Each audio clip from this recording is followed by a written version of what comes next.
Haleluya. Uzamuye iki cyo kumushima no kumuyegurira wese tukumva yuko umwana wacu umukiza. Tugihagaze mu kirere cyiza cy'iyo ndirimbo, dusome ijambo ry'Imana, twicishe bugufi mu kirere cy'ijambo ry'Imana.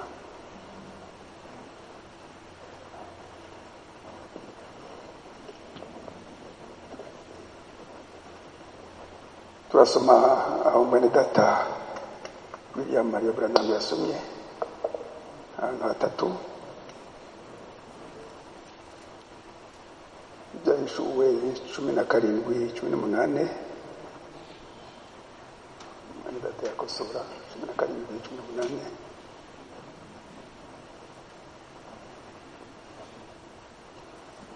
Yasomye ahantu hatatu makuramwo kibwiriza izuba rirashe. It is the rising of the sun.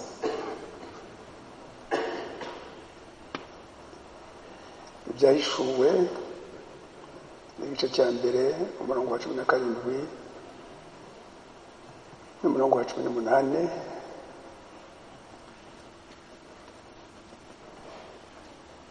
Ni Yesu abwira Yohana wiyerekwa mu kirwa cya Patmo. Mubonye ntyo mwe kubita imbere nk'upfuye, anshyiraho ukuboko kw'iburyo arambwira ati witinya, ndi uwa mbere kandi ndi uw'imperuka, kandi nduhoraho.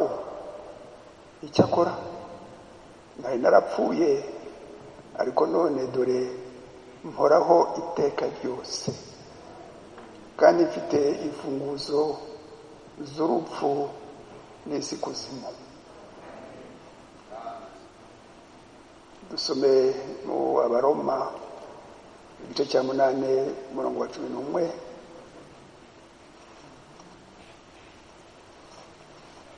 Abaroma igice cya 8 umurongo wa 11.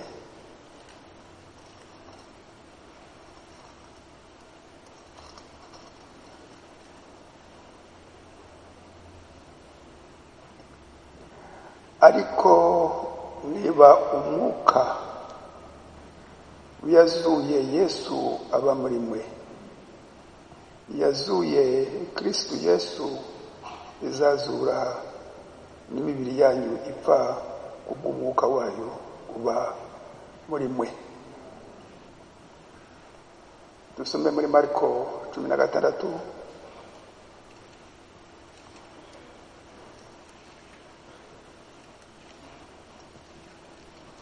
Marko 16 umurongo wa 1 n'umurongo wa 2.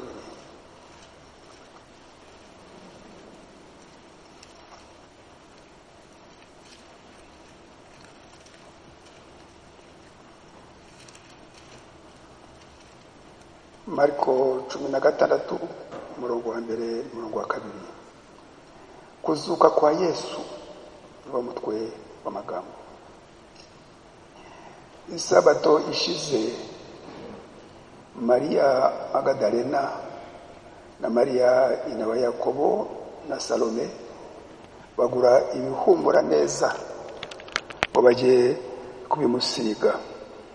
Nuko mu museke kuwa mbere w'iminsi 7 baragenda bagira ku gituro izuba rirashe. Turagushimira mwami wacu Yesu Kristo kurerisha ijambo ryawe tumaze gusoma Mana, aho umuhanuzi wacu w'iki gihe cya nyuma yasomye nawe kwamuhishurira ubutumwa bukomeye Mana Nyagasani. Mana, natwe imitima yacu itegereje umwuka wera ngo duhishurire iri jambo tumaze gusoma Mana. Umwuka wera Mana Nyagasani adutegure Mana aturinde ikintu cyose cyaduhuza ngo umwanzi satani ye kutujyana kure ijambo ryawe Mana.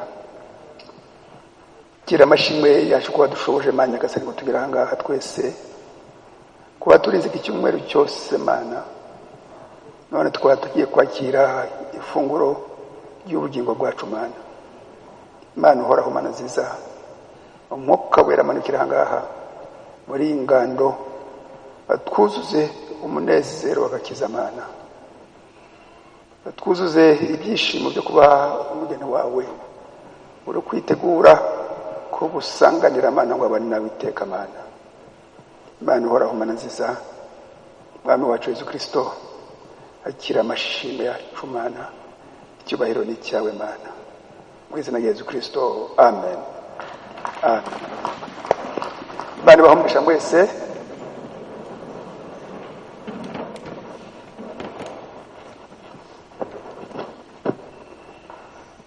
Bani bahumugisha. Turi ku munsi wa Pasika.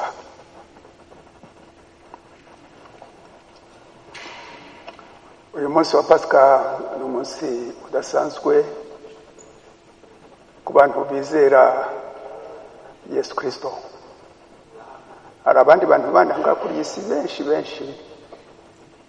benshi za miliyari z'abantu batamwizera, nko mu Bushinwa, mu Buhindi, mu Buyapani, n'ibyo bihugu bindi bya Indonesia n'ibindi. Iyi Bibiliya ntabwo bayizi, bafite ibitabo byabo, bafite n'amadini yabo akomeye cyane. Ariko ku bantu bizera umwami Yesu Kristo, ndaza kubivugaho mu kanya, ni umunsi ukomeye cyane, ni umunsi ufite akamaro cyane ku bakristo nyakuri. Niyo mpamvu dusenga. Umwuka wera yaciwe kuri iyi nyigisho. It is the rising of the sun, c'est le lever du soleil, ni izuba rirashe. Umuhanuzi amaze gusoma hano, umve icyo atubwira. Naze gusoma ibyanditswe byera uko ari bitatu.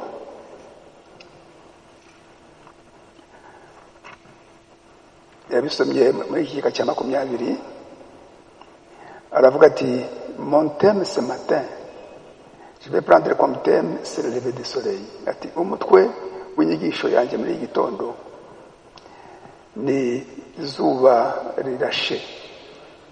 Et le sujet que je vais traiter, umutwe ngira ngo nigishe, c'est la puissance vivifiante, n'imbaraga zitanga ubuzima. Imbaraga zitanga ubuzima, aho twazikura ni hehe? Katuhumve. Imbaraga zitanga ubuzima. 26 kubandika byo mwandika ibyo bika. 26. Et il y a beaucoup d'hommes qui ont souffert et qui sont morts pour une vraie cause. Ati hari abantu benshi kuri iyi si bitanze kandi bapfira impamvu y'ukuri. Bapfira impamvu y'ukuri. Sigomba kuvuga amazina yabo, murabazi. Buri gihugu gifite abantu nk'abo ngabo bitanze cyane kandi bapfira impamvu y'ukuri.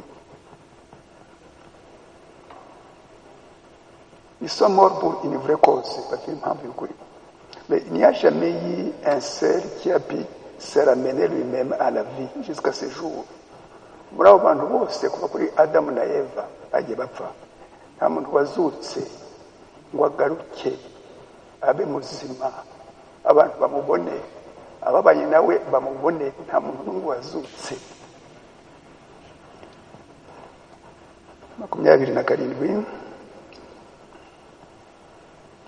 Niyo tumaze gusoma 26.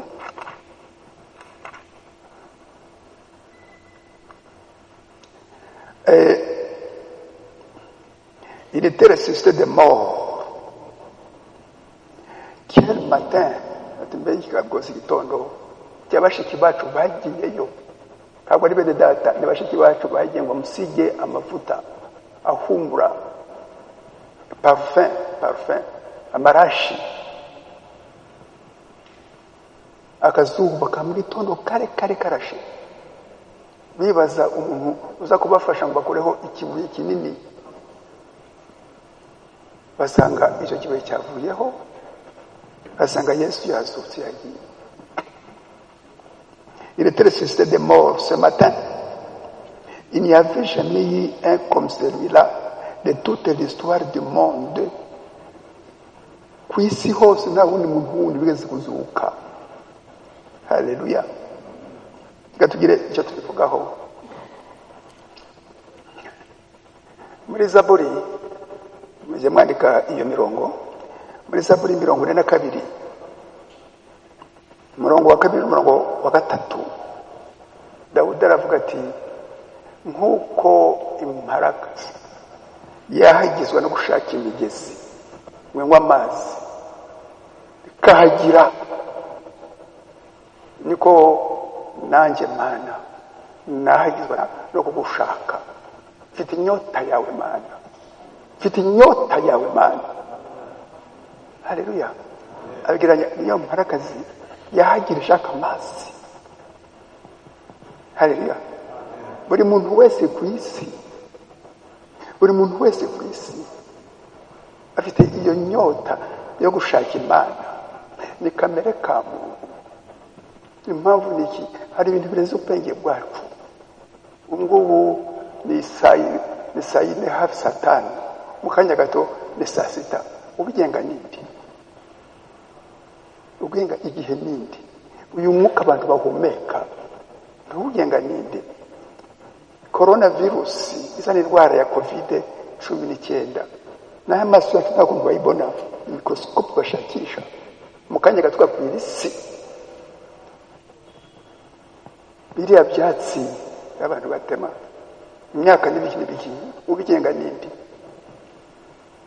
Iyo umuntu arwaye cyane rero afite ibibazo bimurenze niho yumva akeneye izo mbaraga ndenga kamere zamufasha mu buzima bwe. Imbaraga ndenga kamere zamufasha mu buzima bwe. Buri muntu wese usenga udasenga inyota yo gushaka Imana ni kamere ka muntu. Ni guhumeka kamere ka muntu. Iyo nyota muri kamere ka muntu noneho reka twumve ikindi kibazo kindi. Inzira umuntu yacamo ngo iyo nyota ishire ni ihe. Haleluya. Inzira umuntu yacamo utera intambwe ku yindi wasenze Imana utimana nyereka iyo nzira nacamo uyanyota ishire uzabane nawe nagire agakiza. Aho ngaho niho twebwe abantu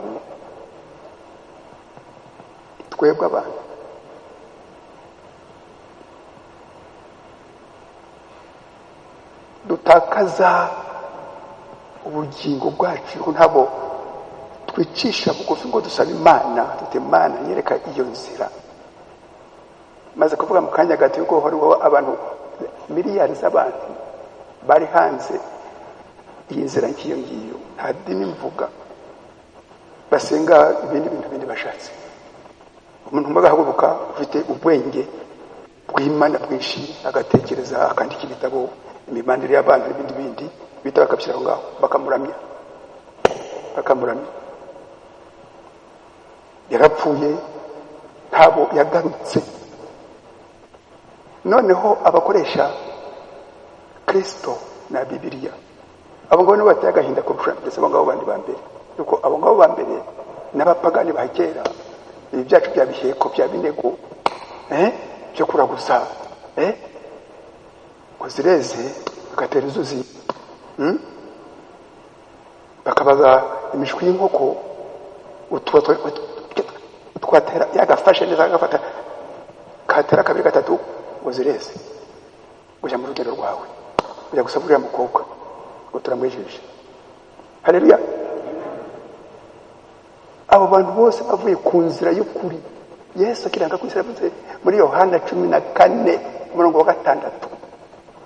Yohana 14:6 ati njyewe nzira n'ukuri n'ubugingo. Njyewe nzira n'ukuri n'ubugingo. Arabyivugiye wenyine. Ubu Yesu ninde? Niwe wadupfiriye ku musaraba, arazuka, amara kuri iyi si iminsi 40 kuva kuri Adamu na Eva. Nta wundi wazutse, nta wundi wakwigeranya na Yesu, nta wundi wakwigeranya na Yesu, nta wundi wakwigeranya na Yesu. Niwe wapfuye arazuka.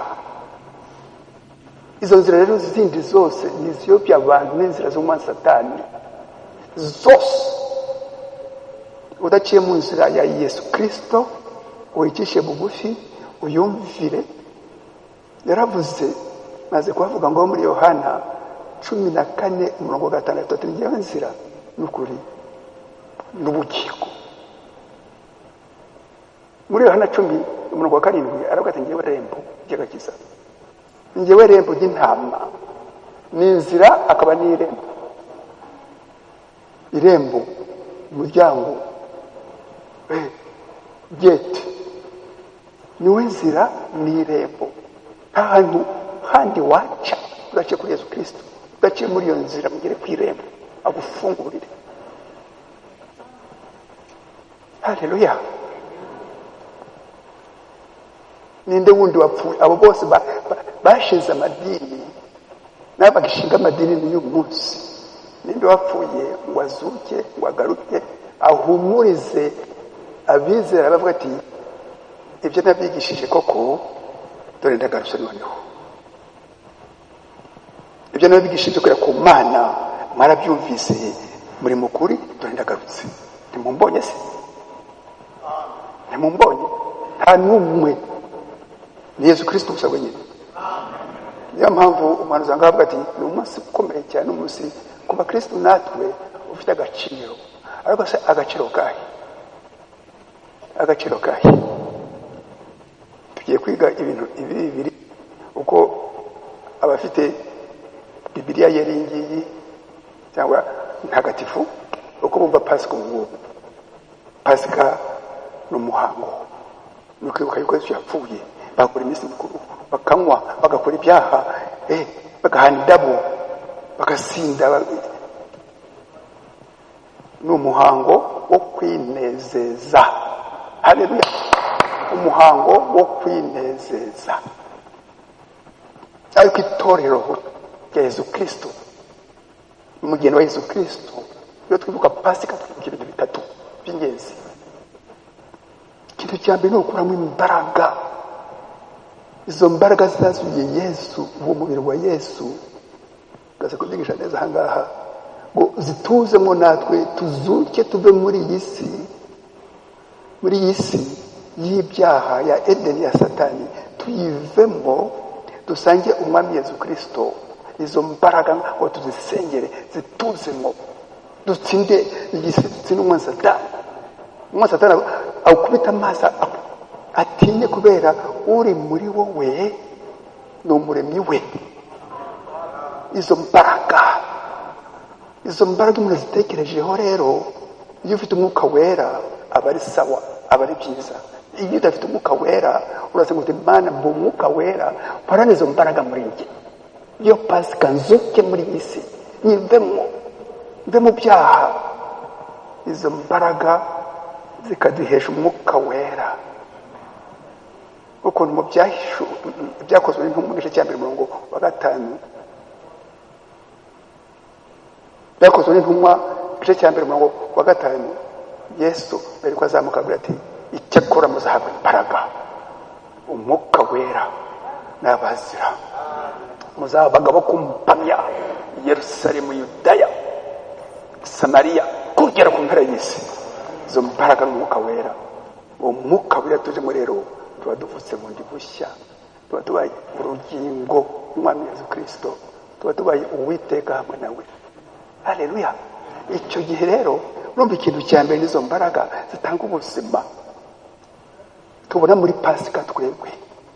ubwo buzima bukaduha umwuka wera, uwo mwuka wera akaduha kwitegura nk'umugeni wa Yesu Kristo ngo tubane nawe iteka, tuzazamurwe idusaruye mbere ukaba upfiriye muri Yesu Kristo. Haleluya. Kuva ku mbaraga zitanga ubuzima bagira umwuka wera, ukaba ku mwuka wera ukitegura nk'umugeni wa Yesu Kristo uzabana na Kristo iteka ryose. Haleluya.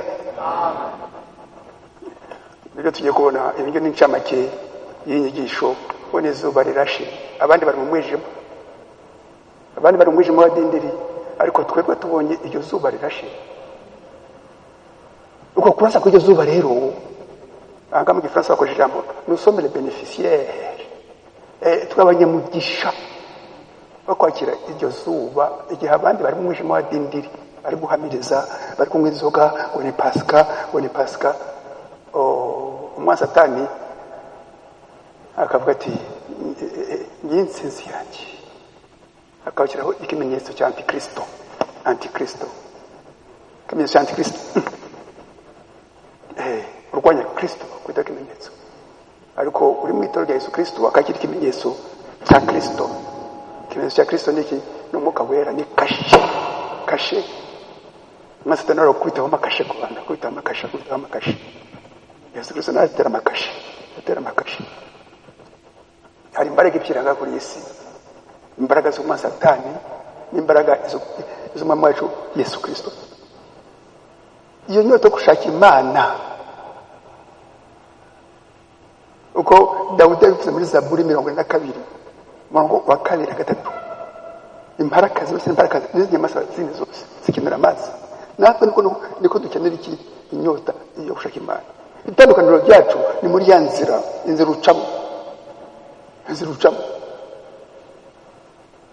Twebwe turi mu nzira Yesu Kristo ati njyewe nzira n'ukuri n'ubugingo, ni njyewe rembo ry'intama zanjye. Haleluya. Iyo ngiyo ni incamake ntoya. Turi kuri twumvise umunsi mukuru wa Pasika yuko wari ingenzi cyane. Umunsi mukuru w'izuba rirashe, Yesu Kristo akaza ngo arasire abamenywe n'Imana isi itararemwa. Imana ituze neza yuko ngo azakira ijambo ryanjye muri iki gihe. Pasika y'amadini 28, ndetse 28, tumve Pasika y'amadini. Ubu ni ubutumwa bw'igihe cyacu, ntabwo ari ubutumwa bwa Profete Branham. Yarabwakiriye nawe ngo badushyikirize hose ku isi. Et maintenant, non seulement est-ce une fête commémorative avec tout ce tralala de fleurs de Pâques, ati ntabwo gusa ari umunsi mukuru w'imihango wo kwibuka yuko Yesu yavutse, avec tout ce tralala n'ibyo bintu byinshi cyane bakabya, ibikabyo byinshi cyane, ibikabyo amawuwa, batanga amawuwa, des chapeaux de Pâques, bagura ingofero za Pasika, abadamu bakazengeka, abantu bakazana imbere ingofero za Pâques, avec des lapins, abantu bagashaka amafunguro, inkwavu bakabaga, inkoko, iminsi mikuru, et toutes ces choses qu'on a adoptées, abantu bafashe, des festivités religieuses grandioses. Ati iminsi mikuru, abantu bakoze iminsi mikuru byacitse, des festivités religieuses.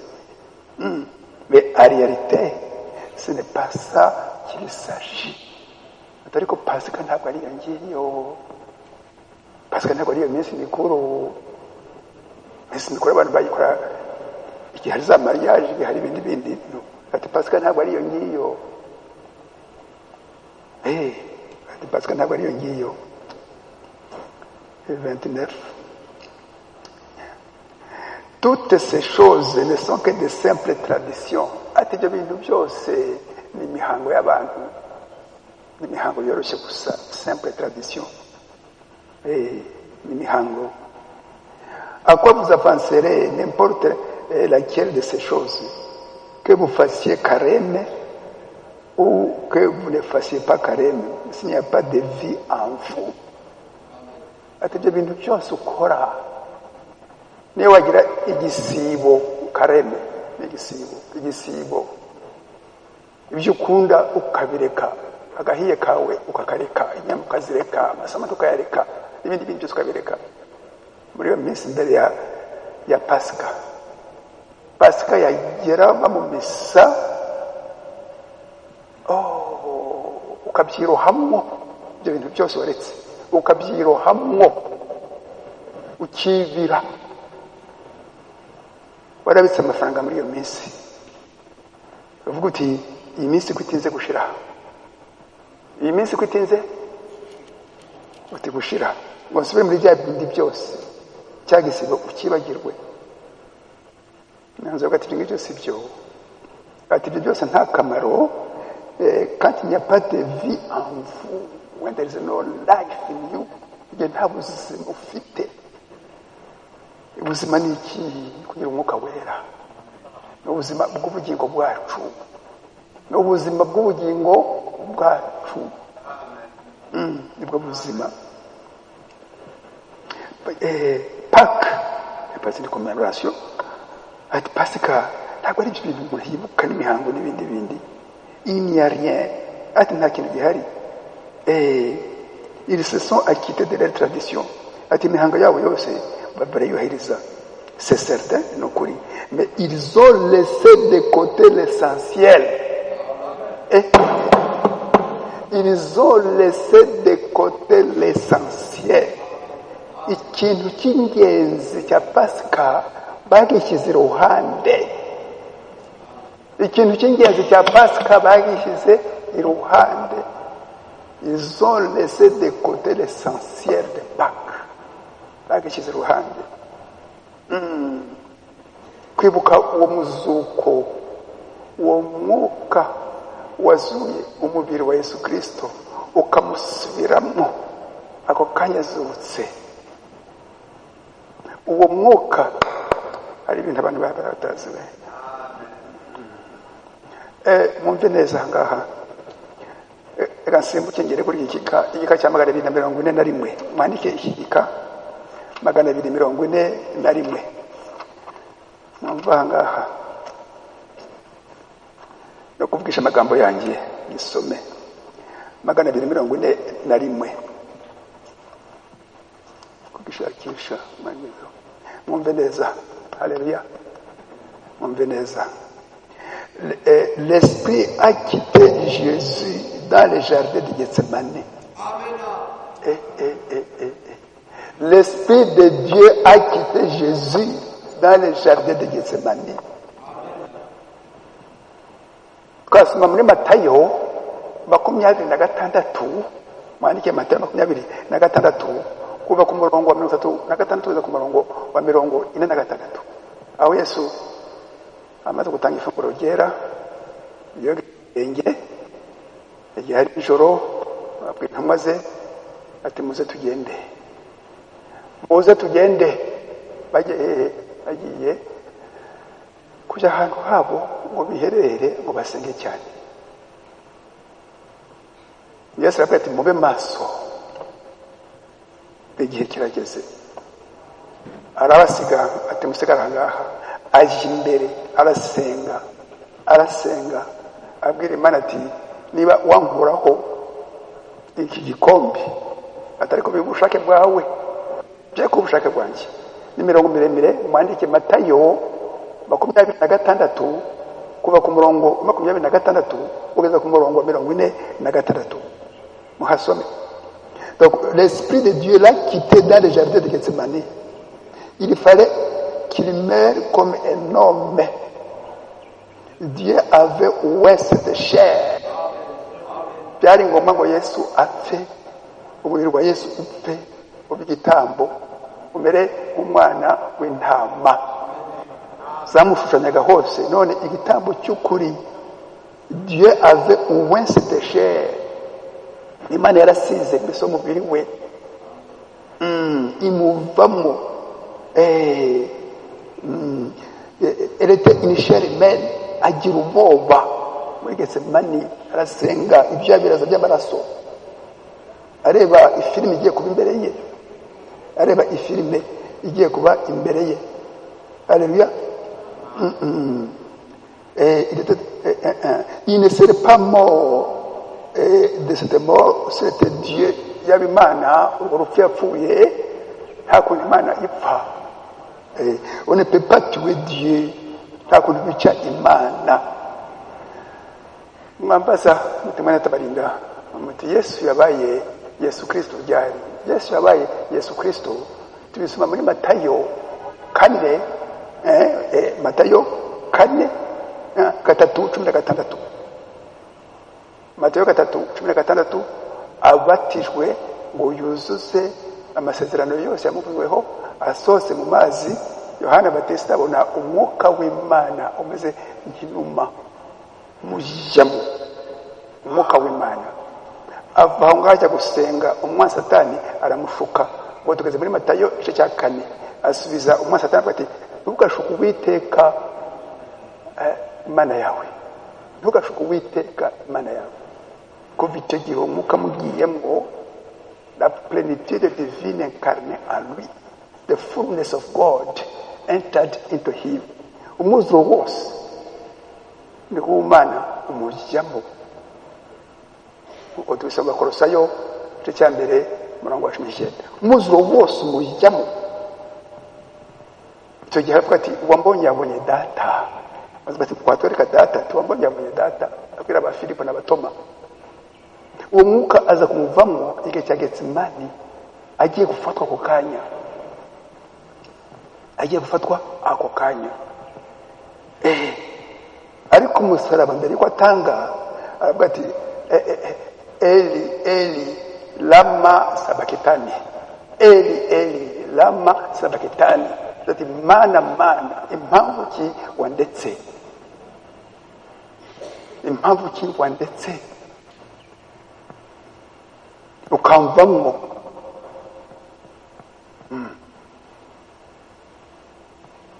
Haleluya. Impamvu ki wandetse ukamvamo? Abo ngaho ni muri Matayo 27, Matayo 27 umurongo wa 46. Uwo mubiri rero uragenda koko barawushyingura, nta kuntu bari kwizura, ahubwo uwo mwuka wagiye muva ngo uzure babakiranutsi bose ba Abrahamu, ba Isaka n'abandi bose.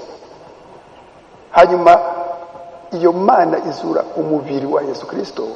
Niyo mpamvu ahangaha aho soma Baroma 11, Abaroma 8:11, aho twasomye ngo iyo tuhasome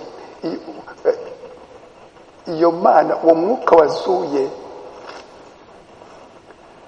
umubiri wa Yesu, natwe ni umwuka ugomba kujya muri twe akatuzura muri isi, akadusohora mu madini, akadusohora mu mihango, udusange Yesu Kristo. Umvanga Abaroma 8:11. Ariko niba umwuka wiyazuye Yesu, umwuka wiyazuye Yesu, yazuye Yesu ni wa mwuka w'Imana wari umurimo mu busitani bwa Getsemani. Agiye gufatwa ako kanya, umuvamo, agira ubwoba, azana icyuya cy'amazi n'amaraso, agira ubwoba ko ku musaraba aravuga ati Eli Eli Eli lama sabatikani, ati Mana Mana yanjye wandekeye iki? Ariko niba umwuka wiyazuye Yesu aba muri mwe, aba muri twe, kuvuka bundi bushya. Iyazuye Kristo Yesu izazura n'imibiri yanyu ipfa kubw'umwuka wayo uba muri mwe.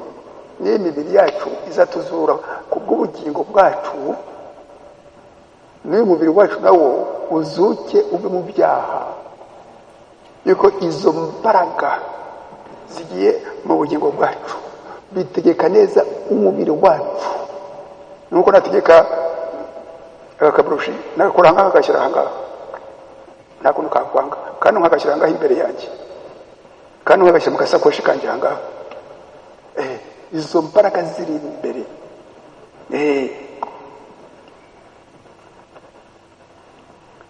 kadukomeze ariko murumvise ibyo bihe bitatu Yesu abatijwe muri Matayo 3:16 umwuka w'Imana umujyamo wose igihe cya Getsemani umuvamo uwo mubiri uwo mwuka uzura mbese umubiri wa Yesu Kristo gusubiramo burundu noneho niyo mpamvu Yesu yavuze hano byahishuwe igice cya mbere murongo 17:18 Yohana mubonye yikubita hasi ndamukora ku rutugu ati witinya Yohana muri Patimo witinya Yohana ati ndi uwa mbere kandi nkaba rwose ubimperuka nduhoraho ati cyakora nari narapfuye none mboraho iteka ryose nari narapfuye nka Yesu ariko Imana iranzura uwo mubiri special udasanzwe ni usubiramo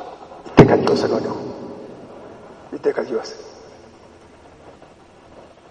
mu byahishuwe igice cya 4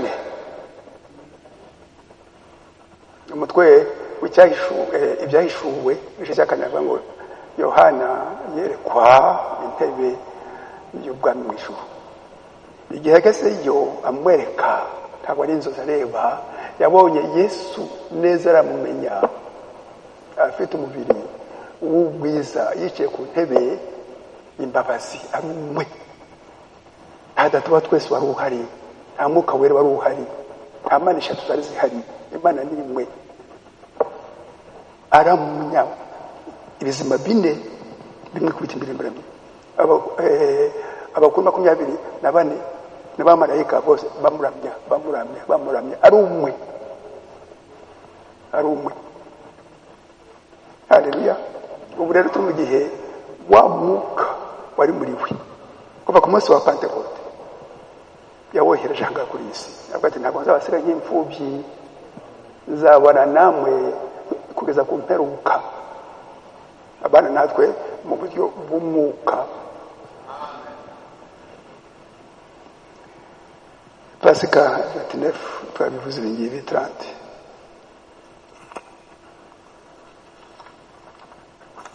turi Pasika y'amadini turangize tujya kuri Pasika y'itorero ry'umugeni wa Kristo iyo mihango n'ibindi bindi ni Edeni ya Satani niki ni Satani ushuka abantu mu madini wabize yuko bari mu nzira y'ukuri yarabagwishije kera ariko bakaba bazi ko basenga Imana bari mu nzira y'ukuri kandi baraguye kera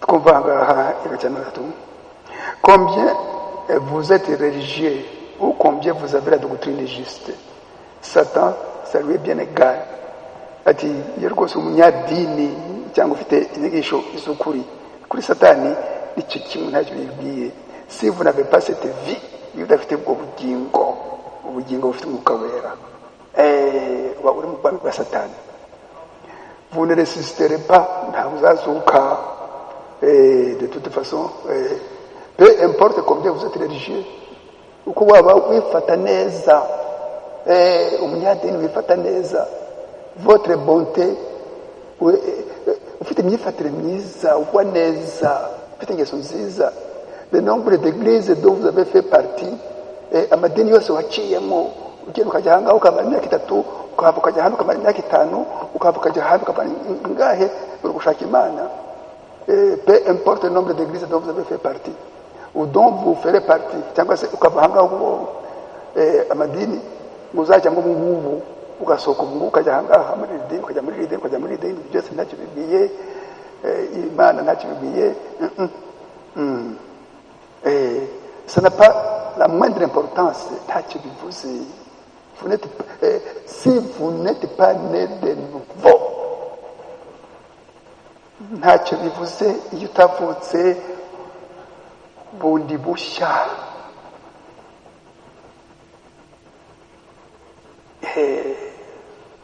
Yesu Kristo aganira na Nikodemo Nikodemo agiye kumureba aravuga ati ibyo wigisha n'ibyo ukora bigaragaza yuko uvuye ku Mana. Ni ukuri ntabwo hakanye ati ni ukuri aravuga ati utabyawe n'amazi n'umwuka ntabwo uzinjira mu bwami bw'Imana. Utabyawe n'amazi n'umwuka igihe utavuze bundi bushya mube mbese urugingo rw'Imana, you must be born again. Ugomba kuvuka ubwa kabiri, ugomba, nta mahitamo. Utavuze ubwa kabiri komeza wibere mu bwami bwa Satani. Iyo uvuze ese ubwa kabiri uba ubonye umubyeyi mushya, umwami wa Yesu Kristo, Imana nzima. Ubaye rwose urugingo rwa Yesu Kristo, ubaye Uwiteka ugira ngaha kuri iyi si, Uwiteka. Kuko tubisoma ahangaha mu gika cya 81 vous êtes né de nouveau, vous êtes bundi bushya, vous êtes vivant avec Christ, uri muzima na Kristo, et vos affections sont pour les choses d'en haut. Ibyo ukunda byose nibyo mu ijuru. Si vous êtes né de nouveau de l'Esprit de Dieu, niba koko baravutse n'umwuka w'Imana, vous devenez une partie de Dieu, ubaye urugingo rw'Imana, et vous êtes éternel avec lui, ubaye Uwiteka hamwe n'Imana. Ukiranga kuri iyi si ukiburara nta mafaranga yo guhaha, ukirwara indwara akaba Uwiteka. Imana ireba si ubugingo bwacu uri imbere, uyu mubiri wacu n'agaciro Imana mbese wajyanye. Uyu mubiri uzahinduka twambare umubiri w'ubwiza kwa Yesu Kristo. Ariko bizaturuka yuko ubugingo bwacu bwakiriye agakiza. Haleluya.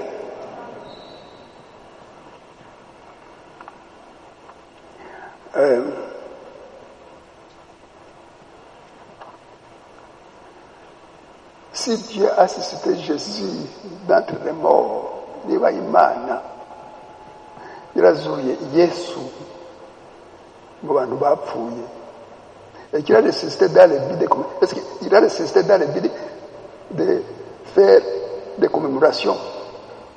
Ngo Imana yazuye Yesu ni wa Yesu, ngo abantu bakora iminsi mikuru, bakora imihango gusa binezeze. Impamvu ki? Ou bien sommes-nous bénéficiaires de sa résurrection, cyangwa turabanyamugisha abaho umugisha n'uwo muzuko na Pasika, ngo Pasika itubere umugisha, Pasika itubere umugisha. Qu'en est-il de sa portée? C'est intego ni iyihe? Il est ressuscité des morts, yazutse mu bapfuye. Nta wundi wazutse ngo amare iminsi 40 kuri iyi si kuva kuri Adamu na Eva. Impamvu ni iki? Mais qu'est-ce que cela a à faire avec moi, avec vous? Bimaziki ibyo bintu, bimaziki tubikure mu nyungu y'ubugingo bwacu, tubikure mu nyungu yo kumva izo mbaraga uwo mwuka wazuye Yesu Kristo akamusubiramo. Yesu Kristo akavuga ati wambonye yabonye data. Natwe twakiri uwo mwuka atuzemo, natugeramo rero mu bugingo bwacu, ubwo bugingo buzahindura imibiri yacu. Ubwo bugingo bwakiye umwuka wera, mu gifaransa kuri ijambo la transformation, no kuduhindura neza, bagahindura ibitekerezo byacu, bagahindura amagambo yacu, bigahindura imyifatire yacu, imyitwarire yacu, ibikorwa byacu bikaduhindura, bigakurusha imbaraga cyane, bigasohoka inyuma. Bisohoka inyuma n'iki? N'ubwo bugingo bwakiriye agakiza, bukisohoka bugasohoka inyuma, ukaba icyapa cyamamaza Kristo,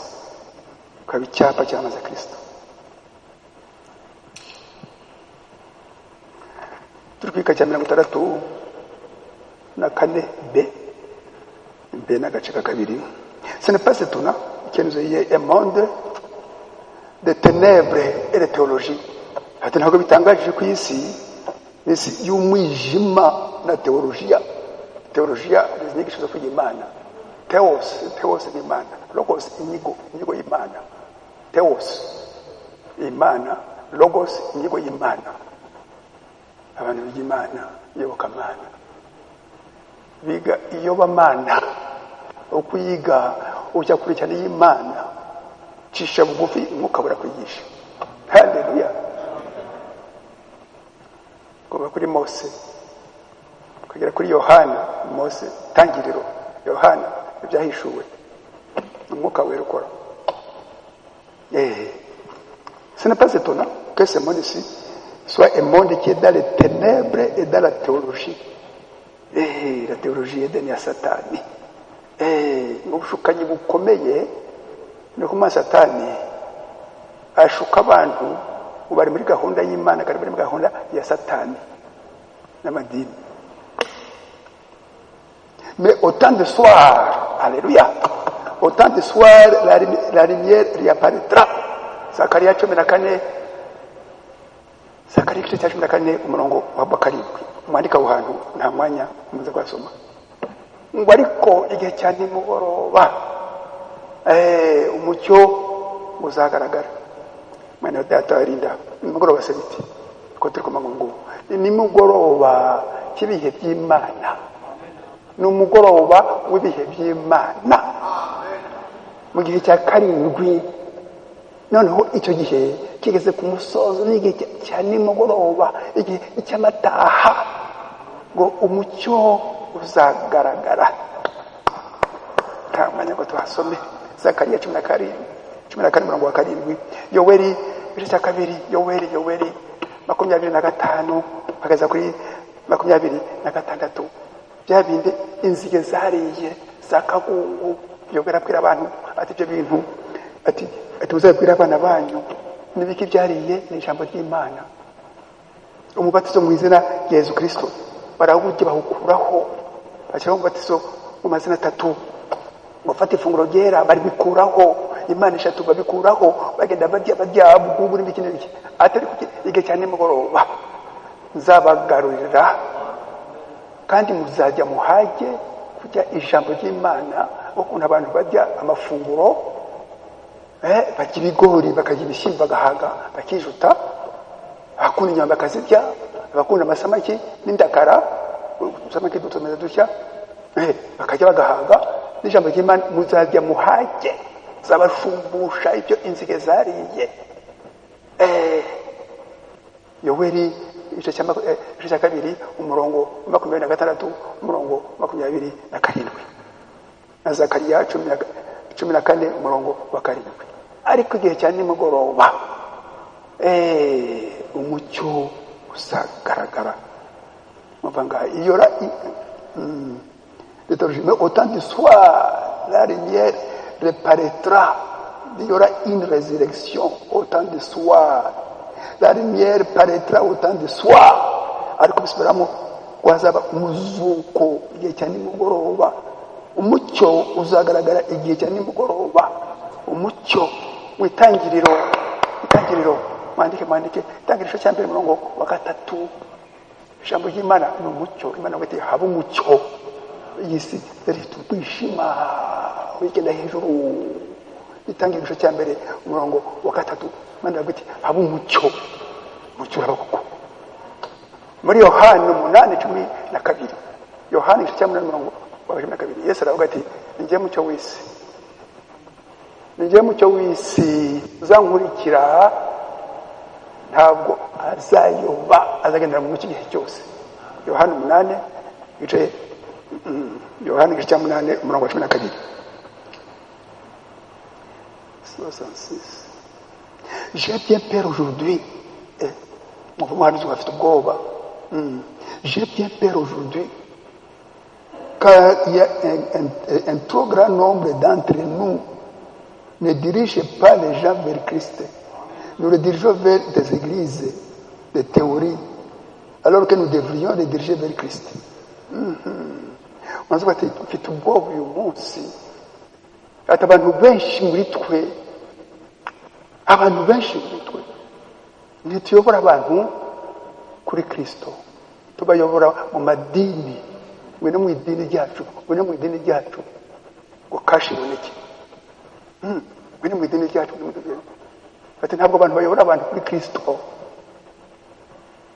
Ubona umuhanuzi ati biteye ubwoba, ngo twayobore kuri Kristo gusa niyo shingiro yacu.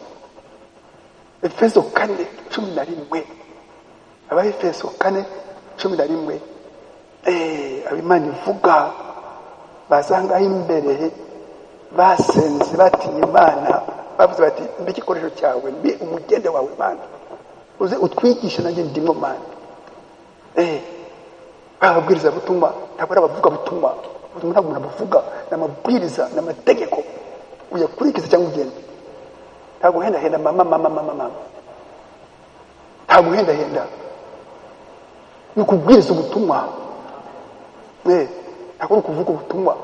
Abavuga abanyamakuru muri za radiyo, ababwiriza ubutumwa, abigisha docteur, abigisha bagafata umwanya Mwuka Wera akabasobanurira byose bakabyumva neza, bagasenga uko babyumva, babigeza no ku bandi babyumve ko Mana uko ngiye numva ibi bintu umfashe mbube umugende betuyo umuyoboro Umwuka Wera abyumvishe bene data n'abashiki banjye bose uko nanjye byumva, uko numva imbaraga ngabyumva nabo babyumve Mana. Isengesho ryacu. Haleluya. 112 y'Ijana 12 tuvanga toutes ces choses de la paix de Pâques, atuti ibintu byose, isungura za Pasika, isungura intuza inkwavu za Pasika, les cérémonies,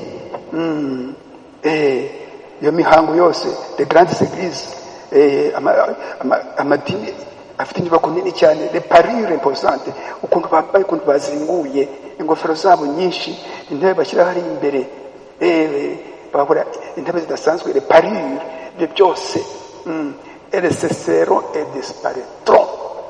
Ibyo bintu byose bizarangira biveho burundu. Mu gihe cya bugufi habe ingoma y'Umwami Yesu Kristo umugeni we, imyaka 1000. Habe ingoma y'imyaka 1000 y'Umwami Yesu Kristo n'umugeni we, byose disparaîtront, ntacyo bivuze. Nta n'ahantu babisanga. Ba Petero bambaye ibyo bintu, bahiye intebe zidasanzwe hari imbere, ba Paulo, ego wabisanga yewe ngo mu ijambo ry'Imana. Sa Pasika n'ibindi. 114. Vous aurez beau pousser des cris, nubwo wazahangaha kuri uyu munsi bapusa des cris, babyitoje ukuntu baza gutaka, bakataka cyane, bafite Umwuka Wera, jubile, byishima, sauter, ukitera hejuru, en l'air, ugasota hejuru. Faites tout ça tant que vous voudrez, bikoreye gushaka. Mais si vous niez la parole, si vous n'avez pas la vie éternelle, ça ne sert à rien. Ati ibyo bintu byose ukora usimbuka ugira ute, ati ibyo byose nta kamaro. Yesu akiranga hakoreye isi bamubaza muri Matayo 7, Matayo 7 umurongo wa 22, bamubaza abo bantu bakora ibyo bintu, avuga ati umunsi w'imperuka cyangwa se umunsi bazaza imbere yanjye, mwami twahanuye mu izina ryawe, twakoze ibitangaza byinshi mu izina ryawe, twirukanye amadayimoni mu izina ryawe, twirukanye amadayimoni mu izina ryawe. Mwumve igisubizo cya Yesu, Matayo 7:23. Matayo 7:23. Mwumve igisubizo cya Yesu. Nimumve imbere mwa nkozi z'ibi bimwe, sinigeze kubamenya. Abise inkozi z'ibi barahanuye, barukanye amadayimoni, barakoze ibitangaza, bari mu byumba bahanura bagira bite, abise inkozi z'ibi. Yabwiye Nikodemo ati utabyawe ubwa kabiri kuvuke mu mazi menshi, wakire mu batizo mu izina byanjye niko ngiye gutanga umwuka wera. Muri Yohana igice cya mbere umurongo wa 33 Yesu gutanga umwuka wera. No muri Matayo 3 Yohana umubatiza bivuga umurongo wa 11 ati njyewe ndabatirisha umubatizo wo kwihana gusa, hari undi muntu ugiye kuza nyuma ntabwo namutwaza inkweto ze, we azabatirisha umwuka n'umuriro. Umuriro ni iki? Nizo mbaraga zicagagura ibyaha byawe, zica imizi yose y'ibyaha, zica imizi yose ari ibyaha. Umve urabuhotse, ibyakobase byose ari ubuhehese, ari inzoga, ari amazima, ari kunegurana, ari ishyari, byose uwo muriro bicanye, umuriro uturutse umwuka wera.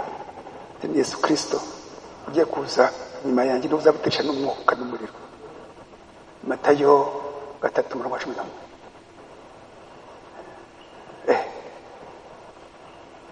Yohana 1:3 ati niwe uwo nabonye umwuka w'Imana mujyaho asa n'inuma, ati niwe uzabatisha umwuka wera, uzabatisha umwuka wera, nta wundi muntu ubatisha umwuka wera. Ibyo rero byose umuntu yakwitingisa, yagira ati kifukutu mbese ni gushyiramo ubushyuhe bwinshi cyane. Ibiki ni byiza, bikora ufite umwuka wera, bikora ufite umwuka wera. Udafite umwuka wera n'ipfa gusa, bakwitarira hariya hejuru mu Satani akagumisha hariya, abantu bati ye ko atamanutse, nagabanutse. Satani akora ibitangaza bikomeye. Ntabwo ari cyo kimenyetso ko ufite agakiza n'ubugingo kwakiriye umwuka wera. Tugiye mu gice cyacu, dufite ibice bitatu. Pasika y'itorero rya Yesu Kristo, umugeni wa Kristo. Twumve pasika yacu. Ifite ibice bitatu. Ni uguhabwa imbaraga z'ubuzima bushya. Aka kabiri ni ukwakira umubatizo, ukwakira umwuka wera, ukavuga bundi bushya. No gutegura izamurwa ry'umugeni wa Kristo. Wamanuka byo pasika y'itorero rya Yesu Kristo ni uguhabwa imbaraga. Twasomye mu Baroma 8:11 yuko yazuye Yesu Kristo, iyo Mana yazuye Yesu Kristo. Igihe utaje kuri pasika, nawe ikuzure muri iyi si, usohoke burundu, usohoke mu mihango ya gipagani, usohoke mu madini, usange Kristo, uvuke bundi bushya. Tusome umurongo wa 37 Yerika 37. Haleluya.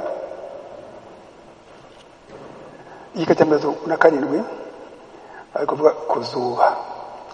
Alors le soleil, au lever du soleil, eh bien, il y a eu un temps où le monde gisait dans l'obscurité la plus complète. Ati hari igihe iyi si iri mu mwijima, igihe kirekire bari mu mwijima. Itangiriro igice cya mbere umurongo wa 3. Ijambo riraza ngo habe umucyo. Umucyo raba. Haba umucyo n'umwijima. Mu by'ubugingo rero natwe twacu Yesu Kristo niwe mucyo. Yohana 8:12. Iyo utamye Yesu Kristo, iyo utakiye Yesu Kristo koko uri mu mwijima wa dindiri, ntabwo umenya ahantu ujya.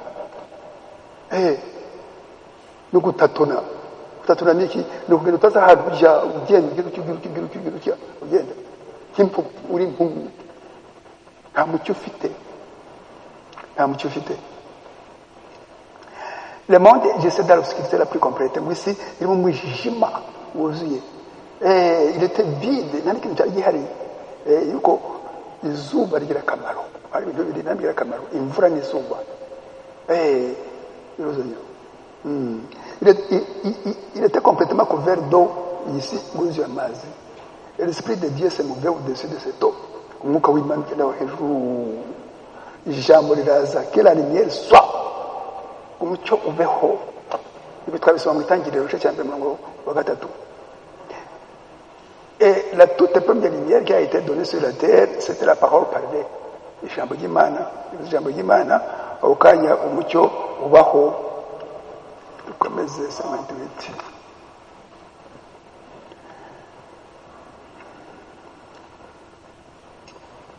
Igihe Yesu, umubiri wa Yesu wari mu mva, ce corps a été vivifié. Umubiri ubona imbaraga zivuye ku mwuka w'Imana. Et ce n'est pas tout. J'enverrai la même vie qui m'a vivifié. Mwumva ngaha hari uburebure cyane. Imbaraga z'Imana, wa mwuka w'Imana wamuzuye.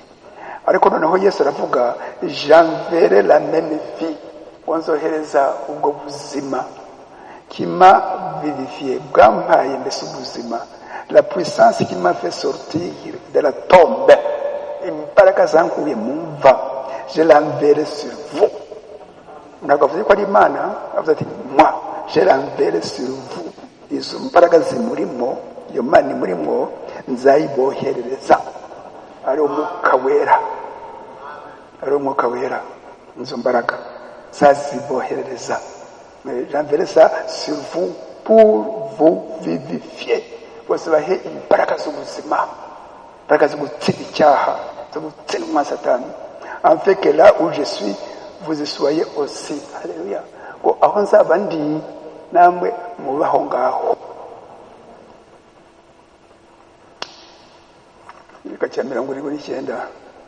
Nous sommes des bénéficiaires de sa résurrection. Igitorero Yesu Kristo turi abanyamugisha, dufite inyungu mu kuzuka kwa Yesu Kristo, dufite inyungu muri Pasika. Ntabwo ari iminsi mikuru n'ibindi ubikoze ntabwo ari bibi, ariko umva yuko bifitemo inyungu yihe ngo ukure muri Pasika izo mbaraga zazo Yesu Kristo zikuzure nawe uve mu mwijima uje mu mucyo. Turi mu gihe cy'umucyo, wakire uwo mucyo wa nimugoroba. Nous sommes les bénéficiaires de sa résurrection. Turi abanyamugisha, abafite inyungu muri kuzuka, vivifié après avoir été mort dans le monde. Duhawe ubuzima yuko twari twarapfiriye muri iyi si, mu byaha by'isi, ibyaha bya gipagani byo kutizera nyakuri, twarapfiriye aho ngaho. Par nos péchés, ibyaha byacu, nos offenses, il nous a vivifiés ensemble avec lui. Yaduhaye ubuzima hamwe nawe ngo tuzukane avec lui. Alléluia. Azuke, yadupfiriye ku musaraba, afata umwanya wacu, unatwe dufate mbese umwanya we. Yari ndakemwa ngo dufate umwanya we, natwe afata umwanya wacu, adupfire, wadukize ibyaha byacu. Uzamwizera mukize ibyaha byacu kandi amucungure. Wakumucungura niki? Ni ukumusubiza ibyo Adamu na Eva batakaje, ibintu by'ingenzi cyane, kutakaza ubugingo buzabana iteka n'Imana, ngo abudusubize mu Efeso 4:30.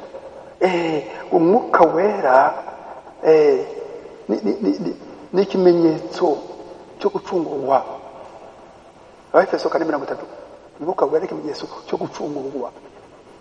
Adusubize ibyo Adamu na Eva batakaje ubusabane n'Imana, kumva bari mu kirere cy'Imana, batakaza umunezero, batakaza intsinzi ku mwana Satani, batakaje ibintu byinshi, ariko icy'ingenzi batakaje agakiza, ubugingo buzabana iteka n'Imana. Adamu na Eva resisita avec lui, tuzukane nawe, tuve muri iyi si, dutsine umwana Satani. Yo Pasika, umuzuko kuri twebwe. Pasika ni iki? Izo mbaraga nta zindi no guhabwa umwuka wera, no guhabwa umwuka wera.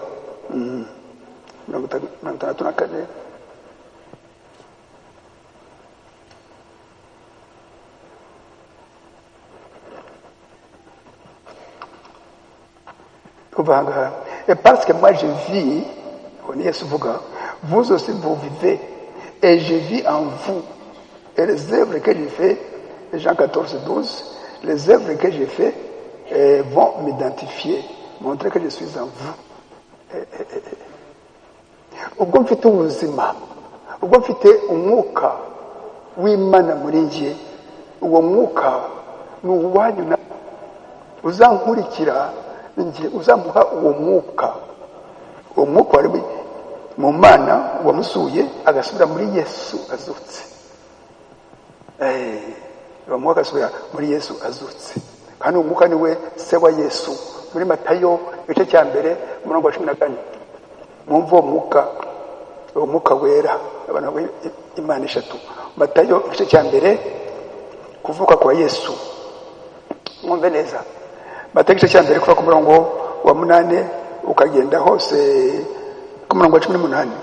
Kuvuka kwa Yesu Kristo kwagenze gutya: nyina Mariya yari yarasabwe na Yosefu, ariko yarataramurongora. Babona afite inda y'umwuka wera, babona afite inda y'umwuka wera. Uwo mubiri wa Yesu, c'est la parole parlée, ni ijambo. Babona afite inda y'umwuka wera. Hepfo buhoro umugabo wa Yosefu, kuko yari umukiranutsi kandi adashaka kumukoza isoni ku mugaragaro, yigira inama yo kumubenga wihishwa. Akibitekereza, marayika w'umwami Imana abonekera mu nzu ati: mwumve Yosefu mwene Dawidi, witinya kurongora umugeni wawe Mariya, kuko imbuto imurimo ari umwuka wera. Azabyara umuhungu, uzamwite Yesu, kuko ari uzakiza abantu be ibyaha byabo, abantu be bose.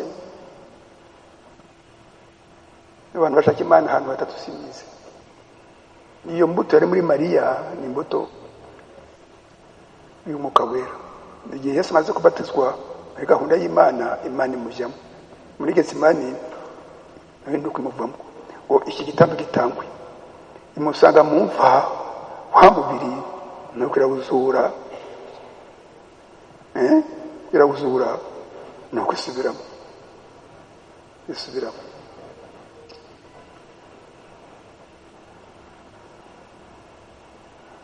Igika cy'ijana na 19, ijana na 19 cy'umuhanuzi atubwira muri ubu butumwa bwiza budusaba kugira ngo tuzukane na Yesu. Ijana na 19, c'est le même esprit qui l'a ressuscité, qui a vivifié les véritables croyants pour la vie éternelle. Ati uwo mwuka wazuye Yesu Kristo ukamuhambesa ubuzima akaba mumva, niwo mwuka umwizera wese yabona wagira ubuzima bw'iteka, la vie éternelle.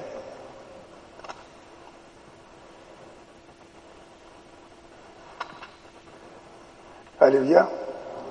Pasika yacu reka tuyumve neza. Vivifier c'est quoi? Ikakira na 50. Kugarura mbese utanga imbaraga z'ubuzima niki? L'esprit qui autrefois aimait boire, sortir, commettre adultère et toutes ces choses, il est vivifié. Eh bien, cette chose-là est morte et vous êtes ressuscité. Il vivifie votre corps mortel. Utanga imbaraga niki? Ngo wa mwuka wari ukurimo wa Satani, ukunda mbese emebwa, ukaba mbese nani nsoga, sorti, ukagenda muri za boîte de nuit, mu tubare n'ahandi ugasambana, ugakora ibintu bibi gusa. Et toutes ces choses, il est vivifié en vous. Uwo mwuka ugasimburwa kira umwuka wa Kimana, et toutes ces choses sont mortes. Ibintu byose bya kera bya kamere byose bigapfa, ukaba umuntu mushya. Ubugari izo mbaraga z'Imana muri wowe, ukagira mbese ubuzima bushya, ukagira ubuzima bushya. Votre corps est le temple de la dynamique. Iyi mibiri yacu n'insengero z'imbaraga, la dynamique. Voilà l'église, ati murebe itorero, dans la résurrection avec lui, itorero ryazukanye nawe, ses corps maintenant, ati imibiri, sont vérifiés, ati imibiri yacu ifite ubuzima bushya. Voyez-vous, vous avez entendu, vous croyez, mwarumvise murizera. Cela vous a transformé, vous êtes passé d'une dénomination à la parole. Ibintu byarabahinduye muva mu madini musanga ijambo, muva mu madini musanga ijambo, kuva ku madini musanga ijambo, musanga Kristo. Ijambo ni Kristo. Igika cy'ijana na 82,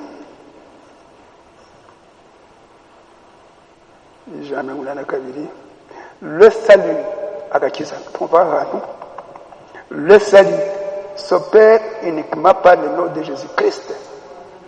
Agakiza gatangwa n'izina rya Yesu Kristo wenyine. Quoi que vous fassiez, ibyo wakora byose, en parole, ijambo, en œuvre, mu bikorwa, faites tout au nom de Jésus-Christ. Kora ibintu byose mu izina rya Yesu Kristo. Il n'y a aucun autre nom, aucune église, aucune hiérarchie, aucun titre, ni rien d'autre, sauf le nom de Jésus-Christ. Nta kintu icyo ari cyo cyose cyakorwa atari mu izina rya Yesu Kristo. Niwe utanga ubuzima, niwe utanga imbaraga, niwe utanga umwuka wera, niwe mugide wacu. Haleluya, haleluya. Icyo dukora cyose twumve tugikore mu izina rya Yesu Kristo. Amashimwe ni ya Yesu Kristo, icyubahiro ni iki. Haleluya. Binyibutsa igihe twari mu gitaramo aha ngaha wa gatanu wacu, indirimbo 111 ya mwene data Nsengiyumva Yosefu, barenje kuva kera kiri umwana. Izina ryiza rihebuje, izina ryiza rihebuje rinezeza amatwi yanjye. Nkunda Yesu Kristo, nkunda Yesu Kristo, izina ryiza rihebuje rinezeza amatwi yanjye. 111 indirimbo zo guhimbaza. Ntangaha rero, le salut s'opère uniquement par le nom de Jésus-Christ. Nta twabona agakiza ni mu izina rya Yesu Kristo. Mu byahishuwe igice cya 12 mwandika aho hantu, ibyakozwe n'intumwa, igice cya 12 ariko ahera ku murongo wa 10, ugahera ku murongo wa 10 ukamanuka usoma. Niryo zina ryahawe abantu munsi y'ijuru twakirizwamo, niryo zina ryahawe abantu, izina twahawe munsi y'ijuru twakirizwamo ni izina rya Yesu Kristo. Kandi izina rindi ibyo dukora byose rero, faites tout au nom de Jésus-Christ. Niba ufite urugendo usenge mu izina rya Yesu Kristo. Wagusenga mu izina rya Data wa twese, umwana, umwuka wera, oya. Iyo sengesho ni rya gipagani, tugera ku Mana, tugera ku Mana. Nta matitre, nta teologie, les hiérarchies, izo nzego kuri za musi z'amadini. Igika cy'197, 197, vous êtes ressuscité, twazutse abana b'Imana, twazutse twavuye muri iyi si, twaciye ibisiriko by'umwa Satani. Vous êtes ressuscité car vous recevez le Saint-Esprit en vous.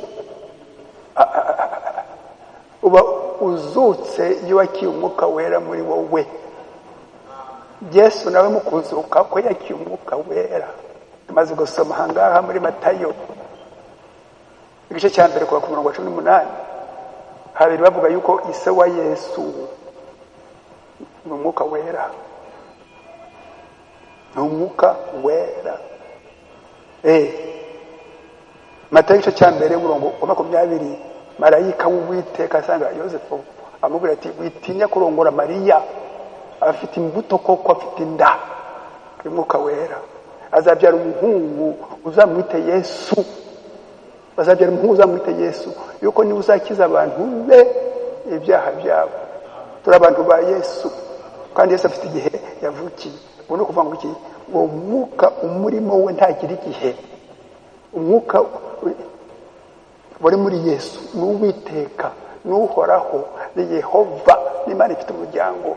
Ariko ayo ngayo ni amazina ya kera, isezerano rya kera.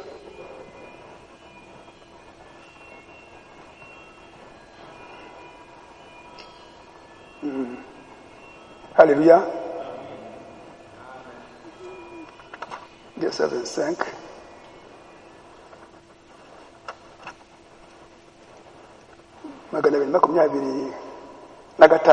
La puissance vivifiante n'était pas seulement dans leur âme,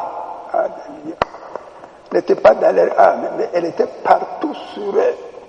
Et non seulement la dynamique est entrée à l'intérieur pour vivifier, mais elle vivifie aussi la mécanique. Vous voyez ce que je veux dire? Ils ont tellement vivifié dans leurs lèvres, ils se sont mis parler à langue, ils imposaient des mains aux malades. Alléluia. N'ibintu birebire cyane, n'ibintu birebire uko mbyumva, ndasenze Imana ngo ibafashe ngo byumve. L'esprit vivifiant, non pas seulement l'âme, mais aussi le corps. Uwo mwuka uzana imbaraga, izo mbaraga zijya muri la dynamique n'ubugingo bwacu. Igihe ubwo bugingo bumaze kubona izo mbaraga buzisohora mu mubiri wacu. Umubiri wacu rero ni mekanike, ni nk'imodoka.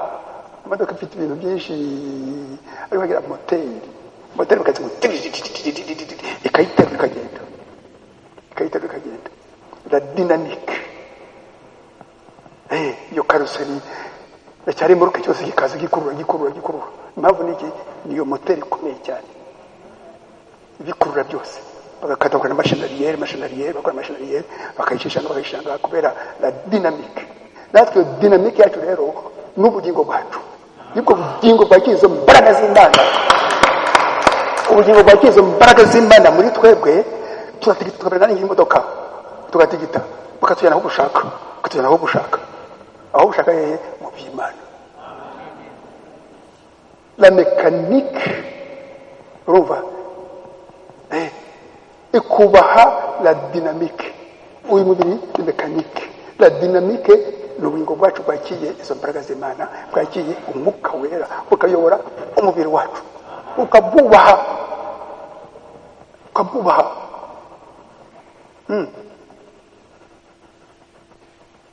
Nanga umuhanuzi avuga ati gihe rero ugasengera abarwayi bakira, ntabwo ari wowe, ni umwuka wera ukurimo. Ukora ibitangaza, ntabwo ari wowe, nta kwirata, ntabwo ari wowe, ni umwuka wera ukurimo.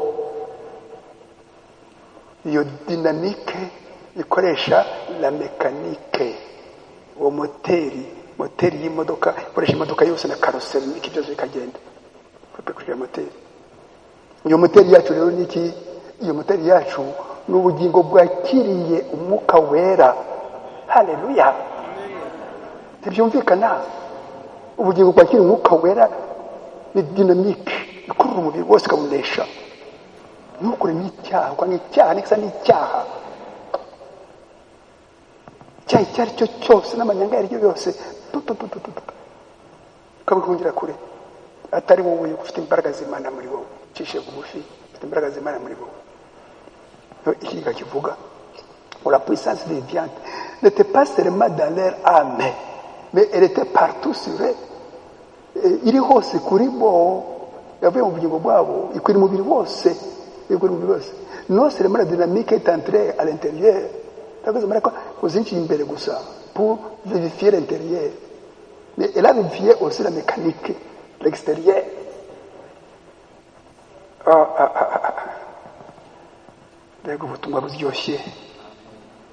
Alléluia.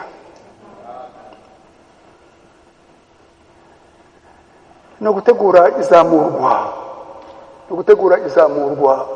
ry'umugeni wa Kristo, izamurwa muzasome hari Abatesalonika ba mbere cya kane kuva ku murongo wa 13 cyangwa se wa 15 wa 15. Okay. Abakorinto ba mbere mu Bibiliya yacu izahindurwa ibyahishuwe ngo tunezerwe twishime mgeni wa Yesu Kristo tunezerwe twishime yuko ubukwe bw'umwana w'intama burasohoye. Nta mwanya nakiza ngo mu isome yika cya 47 twumve iryo tegurwa ry'umugeni kubera twabonye izo mbaraga z'umuzuko.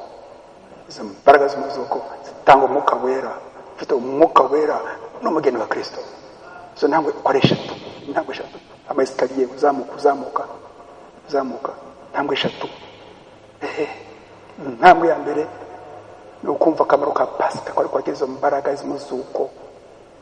Izo mbaraga zazuye umubiri wa Yesu Kristo uri mumva tuzakire situzure natwe tukamumva y'isi ya Satani y'amadini y'imihango y'ipagani nimva tuzoke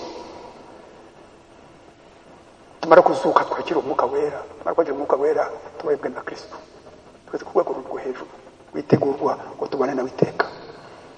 47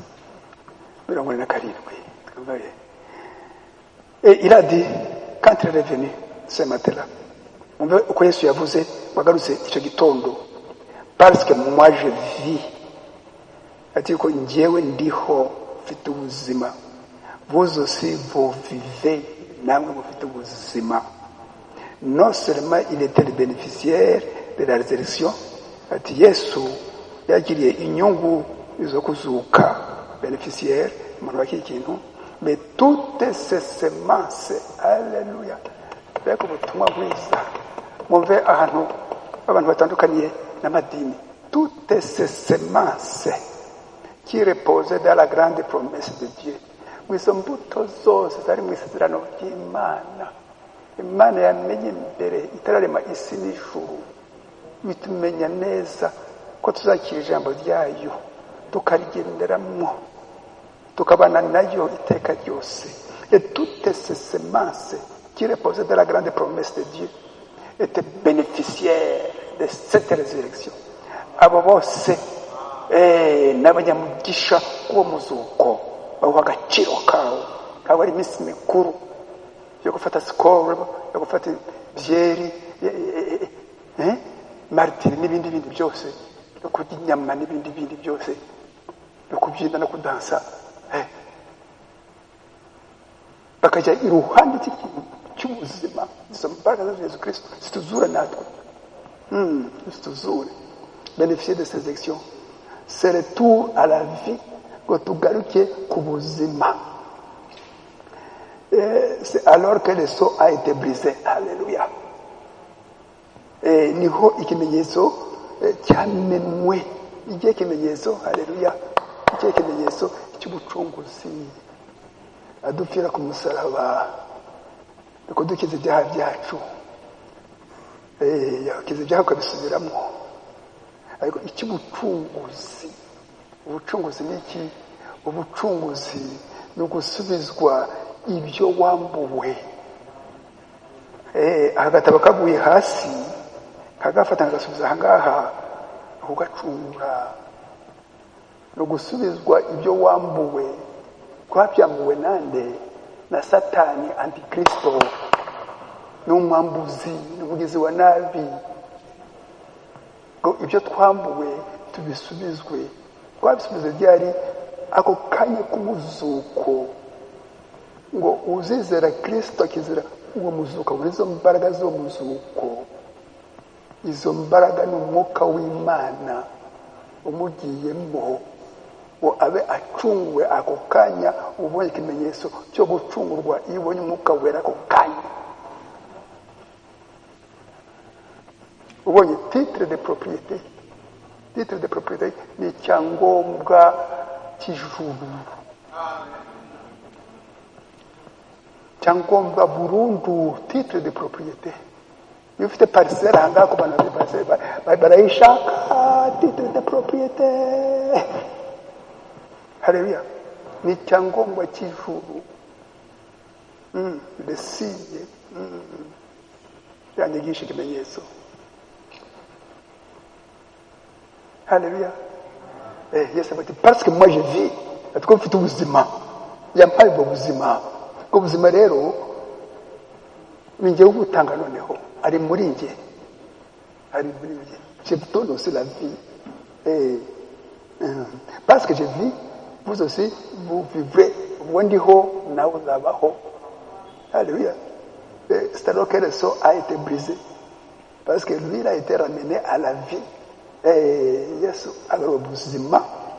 Niyo mpamvu babandi bose bashize amadini ubagarutse ninde bacungura abantu, ubagarutse ninde n'ubushakashatsi abantu bakora ibindi bindi. Nta n'umwe uzagaruka ngo isi izarimbukira. Nta n'umwe. Abantu bose bashinga amadini, abashinze amadini ari amadini ashingiye avuga yuko avuga ko ashingiye kuri Yesu Kristo, akitwaza n'ijambo ryera. Ari abandi bandi bafite ibitabo byabo. Wagarutse ninde? Utanga ubuzima ninde?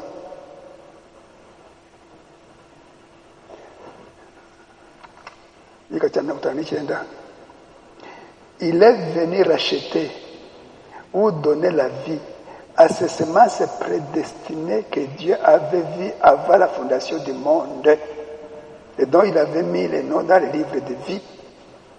Gati Yesu adupfira ku musaraba akazuka kwarugira ngo atange ubuzima kuri izo mbuto predestine zamenwe n'Imana isi itararemwa, zaremwe n'Imana isi itararemwa.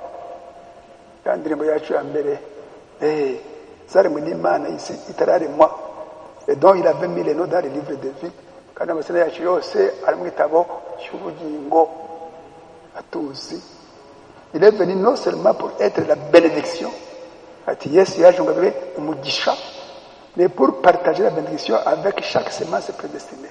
Ariko ngo asangire uwo mugisha na buri mbuto yamenywe mbere, yamenyekanye mbere. Twebwe iyo twigisha nko kuroba, fata y'amasinga ishundura, niba rishundura ukatera mu mazi ukazunguza kubitira mu mazi, ukabizirika ku bwato ukategereza washyizemo utugiyo n'utundi simbizi, wajya gukurura amahiri, bakura amasamaki, bakura udusambasa, bakura ibintu byose, bakura ibyatsi, ukagura utunyoni twapfuye twaguye mu mazi, utunyoni twapfuye byose ukabizana ukabishyira aho ngaho, ugatoragura rero uta n'ibishyiranga. Ariko Imana izabayo. Haleluya. Bazigaragaza irabazi, mutuzi, iratuzi neza. Il est non seulement venu être la bénédiction, mais pour partager la bénédiction avec chaque semence destinée, ngo isangire umugisha na buri mbuto yose izi, peu importe combien de temps elle est restée dans les ténèbres. Imyaka yose wamaze mu mwijima wa dindiri. Umwijima wa dindiri ni isi, ni pagani, na madini, mu mwijima wa dindiri.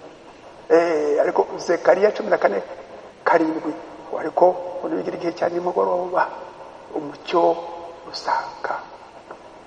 Yoweri igice cya 2 kuva ku murongo wa 25 kweza ku murongo wa 26.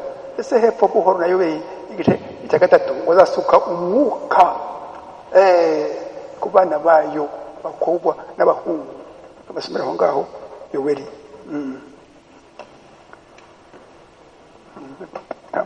Mani kwa murongo igice cya 3. Musoma igice cya 2 igice cya 3 muri Yoweri. Uzabashumbusha byo ubuziye bwariye uburima n'ibindi bindi byose. Ayo ngo n'amadayimoni afata ijambo ry'Imana akarividura ko byanditswe ngaha akarireka agashyira ibindi byabo barividuye.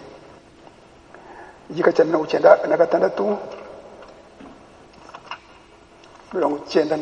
twumva ikimanza avuga. Et pour la première fois, alléluia, ce qu'il y aura pour l'âge de l'épouse mu gisekuru cy'umugeni pour amener une résurrection ngo tubone umuzuko, faire sortir des ténèbres du système de dénomination ngo dusohoke mu mwijima w'amadini. Ça sera un message. Alléluia. Azaba ari ubutumwa disant que la pleine maturité de la parole est revenue de nouveau, ngo bugaragaza yuko umwuzuro wose w'ijambo wagarutse, wongeye kuza. Igihe cya Petero, igihe cya Yohana, igihe cya Timoteyo, igihe cya Paulo, umwuzuro wose w'ijambo waje wose. La pleine maturité de la parole est revenue de nouveau avec sa pleine puissance, n'imbaraga zaho. Pour la première fois ijambo ryose ko bagiye l'érosion n'amazi yaje agafata ubutaka akagera ku nzu. Abatuye muri nzu baravuga bati bati imvura izagwa izatujyana natwe, reka tuva aha hantu. Yaguye ku butaka, none ubutaka bweze ahangaha, tuzabafungusha ibyo uburima bwariye.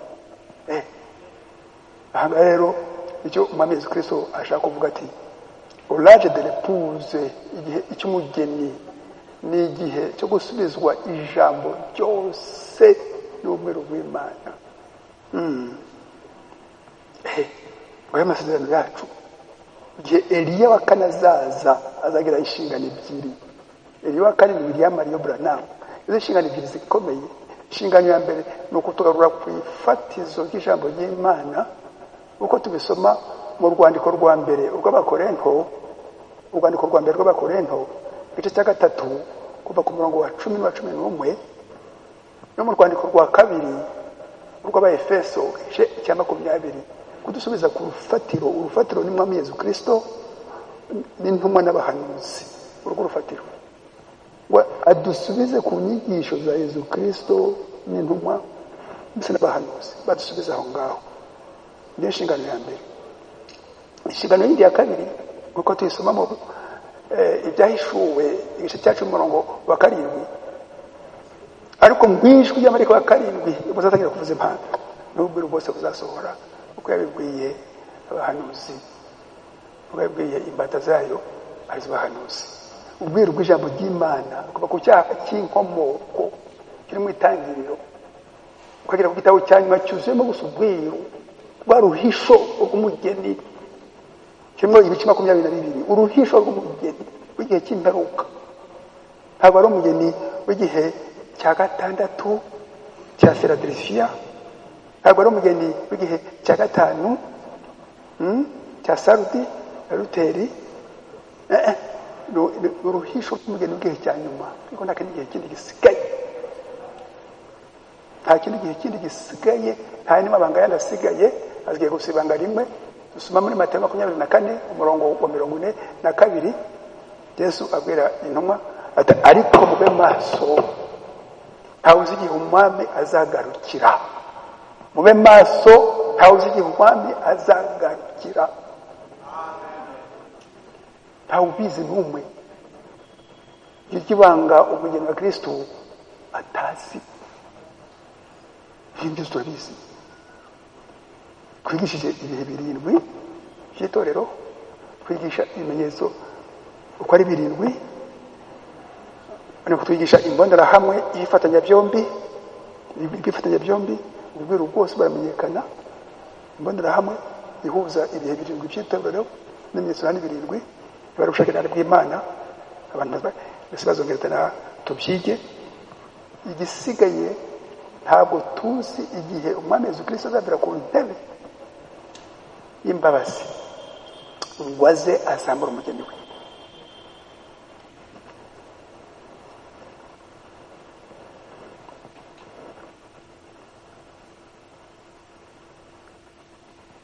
Le message, ubutumwa, disait que la pleine maturité de la parole est revenue.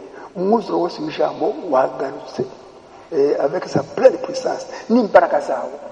Ijambo zijyana n'imbaraga z'Umwuka Wera.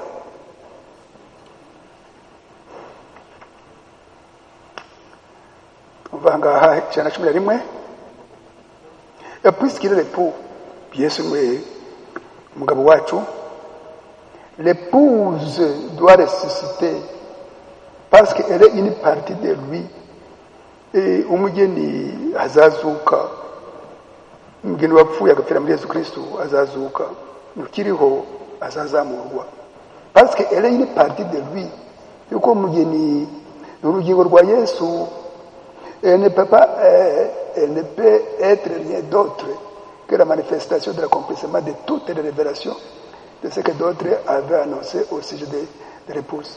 Ati uwo mugeni no gusohorwa ku masezerano yose ari mu ijambo ry'Imana ngaha. Mwumve neza, l'épouse umugeni, mwumva ahantu, l'épouse umugeni, elle est chair de sa chair. Alléluia. Elle est os de son os. Elle est vie de sa vie. Elle est puissance de sa puissance. Alléluia. Umugeni n'umubiri wa Yesu Kristo. Ni igufa rya Yesu Kristo. N'ubuzima kubuzima bwa Yesu Kristo. Alléluia. Ni imbaraga z'imbaraga za Yesu Kristo. Twibuka ahangaha mu itangiriro igice cya kabiri, mwandike itangiriro mu gice cya kabiri umurongo wa 23, mwandike itangiriro igice cya kabiri umurongo wa 23.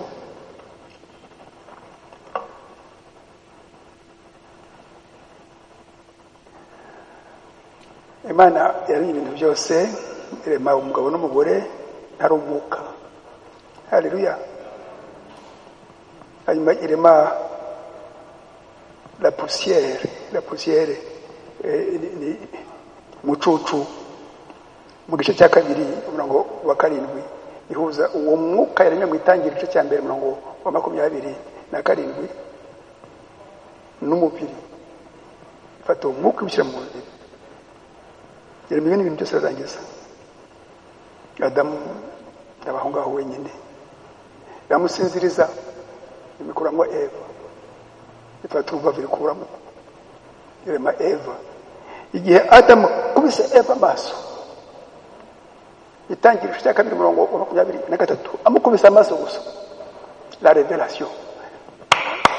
Igihe Adamu kubise Eva amaso, ati dore igufa ryo magufa yanjye, dore urura urw'umara yanjye.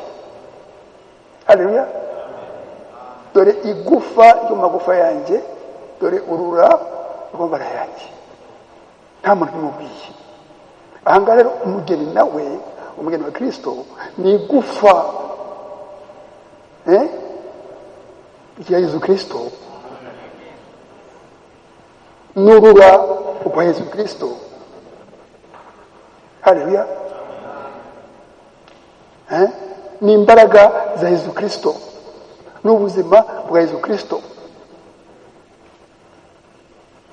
Niyo mpamvu Yesu Kristo aba ku ntebe y'imbabazi, afite umubiri w'ubwiza, azamwambika nawe umubiri w'ubwiza. Uniforme, impuzankano ntabwo ari bibiri, hari bibiri itatu y'abizera. Bibiri itatu y'abizera, hari umubiri nguyu w'abantu bose bafite bari mu bwa Satani y'imibiri, ariko Imana isariyo kakanya uyu mubiri mukawushyira hehe? Aho muwushyira isororo cyangwa se gusanza aho mushaka. Ako kanya Imana nyambika umubiri wo mu ijuru, nkaba mu kirere cya karindwi, munsi ya y'ubuhoro, mu kirere cya gatandatu, imibiri yo mu ijuru kuko tuyisoma mu rwandiko rwa mbere rw'Abakorinto igice cya 15 umurongo wa 40. Urwandiko rwa mbere rw'Abakorinto igice cya 15 umurongo wa 40, imibiri yo mu ijuru. Ku munsi wa nyuma, igihe umuntu wa nyuma azagira ubuzima bwa Yesu Kristo, wa mwuka wera kumwakira, kuko tubisoma mu Roma 11 umurongo wa 25. Uwa nyuma azakira agakiza no kwakira umwuka wera, akavuka bundi bushya, umubaruza burangiye. Yesu ave kuri ya ntebe y'imbabazi, kuko tubisoma mu byahishuwe igice cya 8 umurongo wa mbere, ibyahishuwe igice cya 8 umurongo wa mbere, mu ijuru habe ituze igice cy'isaha, bumirwe ntawe kuramya, aze asanganira umugeni we. Abapfuye bapfira muri Yesu Kristo kuva ku munsi wa Pentekote bose bazuke, twebwe abazima mu kanya gato nko guhumbya ijisho duhindurwe, atwambike imibiri y'ubwiza, umubiri wa gatatu, umubiri w'isi uyu nguyu, umubiri wo mu ijuru ku bapfuye bapfira muri Yesu Kristo, n'umubiri w'ubwiza usa n'uwa Yesu Kristo. Turi gusoza.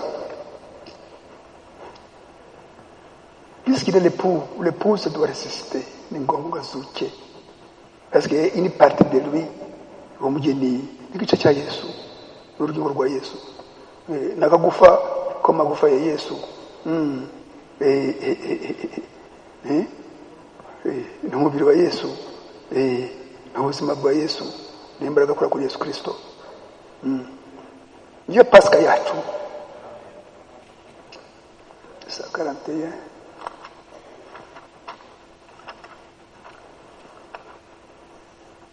Mwavangaha, et Dieu sait, Imana irabizi. Et Dieu sait, Imana irabizi. Frère Branham donne plusieurs coups sur la chair.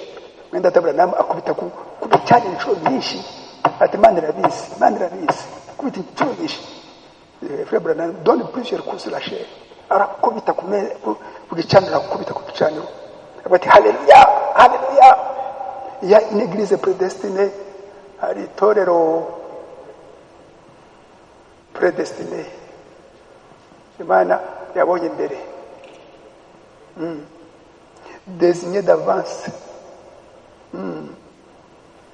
yaribonye mbere Imana, irayitoranya, irarimenya, il le savait, yaragize.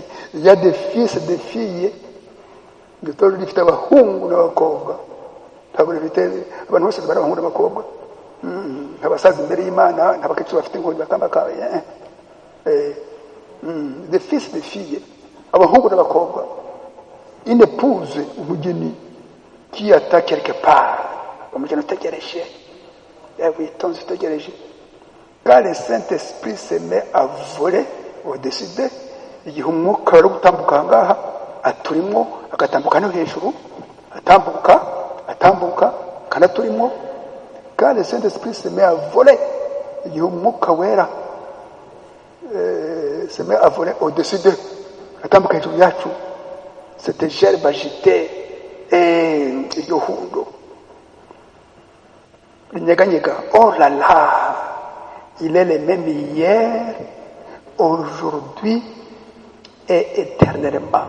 Yesu Kristo ni umwe ejo hashize n'uyu munsi n'iteka.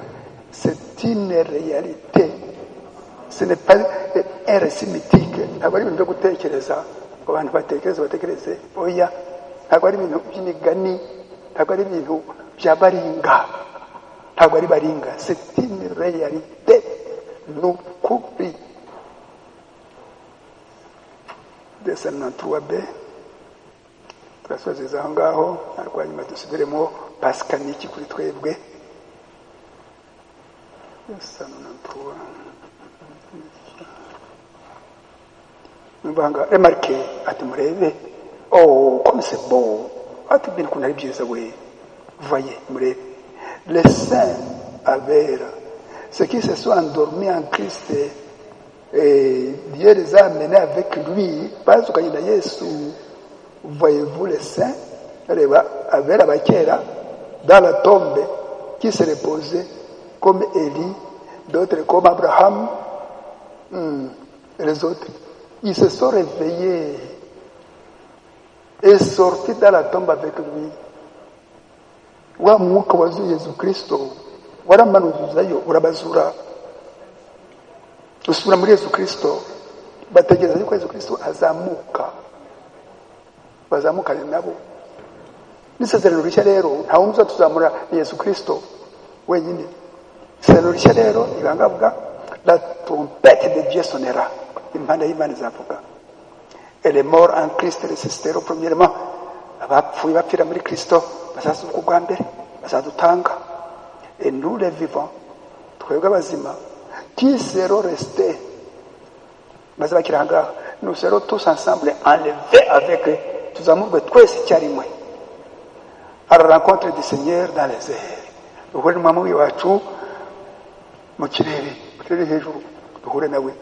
La puissance vivifiante sur les vivants, la puissance vivifiante sur les morts. Vous voyez, ati izo mbaraga zitanga ubuzima ku bazima, izo mbaraga zitanga ubuzima ku bapfuye, tumusanganire twese abane natwe iteka ryose. Pasika rero umuntu akubajije, mwene data, uyu munsi umunsi wa Pasika, ati njyewe, ati nta kabyeri mfite, twaje na Yesu, twaje na Yesu.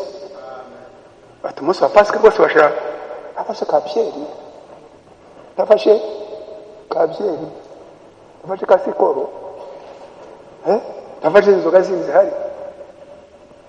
Ati kajya kubira Pasika rero, ati Pasika igizwe n'ibintu bitatu. Pasika igizwe n'ibintu bitatu. Ikintu cya mbere ni guha agaciro urwo rupfu rwa Yesu Kristo, urupfu wadukiza ibyaha byacu, akadupfira ku musaraba. Noneho Pasika ni ukuzuka kwe. Pasika ni ukuzuka kwe.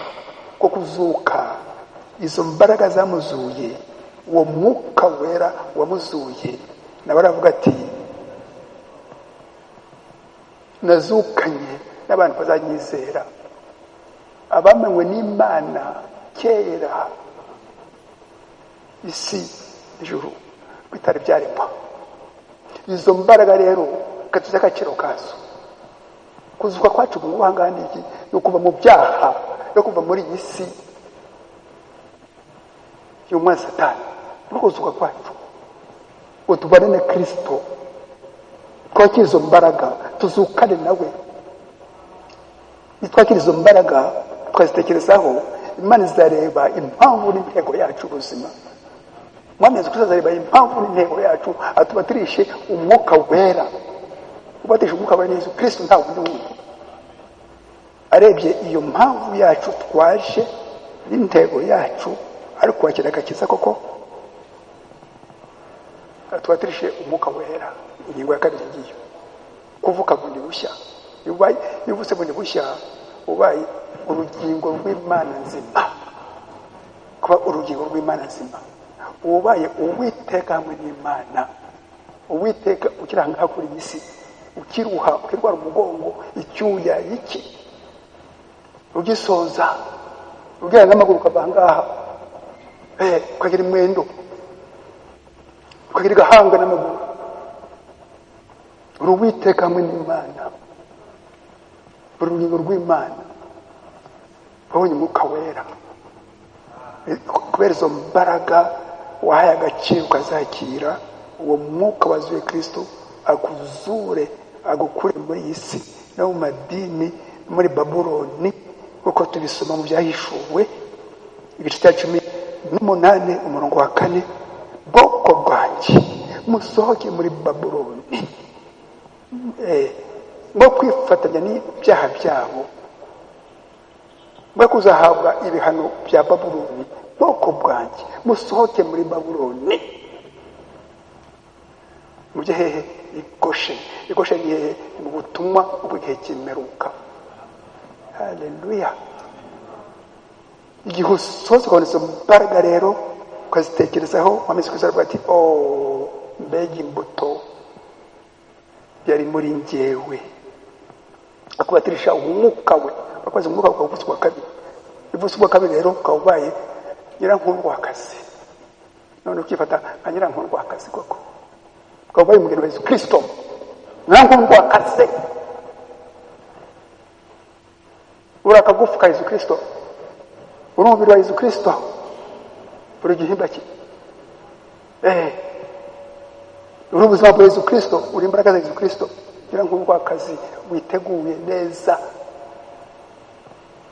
ngo Yesu Kristo azamanuke avuye ku ntebe imbabazi, yuko uwanyuma arinjiye adufate tubane nawe iteka, adukorera umunsi mukuru wa mariage, imyaka 3 n'igice, atwambika ikamba imyaka 3 n'igice. Muri imyaka 3 n'igice hazaba ibintu 3 bikomeye. Icyambere nicyo cyiza cy'umugeni cy'igihembo, ibirori by'imyaka 3 n'igice. Ikindi cya kabiri, isi irimbuke. Yagerekwa rya karindwi cy'umuhanuzi yabonye mu mwaka 1933, gushya kwa Amerika yose kabifu, amabomba atomike n'ibirunga n'ibyo byose bifatanye, byose isi yose ishye. Mpuzamadini Roma ishye, mpuzamadini. Umugeni ari hehe? Ari mu birori. Abayisiraheli bagira ubwoba, bakire abahamya babiri bafite umwuka wa Mose n'uwa Eliya, kuko tubisoma mu Byahishuwe igice cya 7, Byahishuwe igice cya 11, ahantu habiri. Mu minsi 1260, imyaka 3 n'igice, niyo minsi iranditswe 1260 mu Byahishuwe igice cya 11. Abantu bagire iyi message, ubutumwa bwiza 144. Nyuma y'imyaka 3 Yesu Kristo amanukane n'umugeni we, babane igihe cy'igihumbi, abayisiraheli badusange, abo ngabo 144. Ariko habaye intambara ikomeye cyane, Harmagedoni. Nyuma y'imyaka 1000 habe izurwa rya kabiri, intambara ya Goge na Magoge. Satani avuga ati noneho mbonye amahirwe ya nyuma, reka nterabera umuriro uva mu ijuru umutwike n'abanyabyaha byose. Ariko icyo gihe abagendeye ku mutima nama wabo bakagira ubuzima twita mu Kinyarwanda inyangamugayo, ntabwo ari abakiranutsi. Hari itandukaniro y'inyangamugayo n'abakiranutsi. Inyangamugayo ngo abantu batakugaya, umukiranutsi ngo Imana itakugaya. Imana itakugaya umukiranutsi. Ariko inyangamugayo ikora ibintu ngo abantu batakugaya, baburi wenyine bakora ibyo ushatse. Yuko nta sabato bafite. Iyo ufite sabato, ari sabato y'ubugingo bwawe, ni sabato y'umubiri wawe. Nta kintu bahisha Imana. Ayo sabato wararuhutse ibyaha, wararuhutse Satani, bamusezeyeho.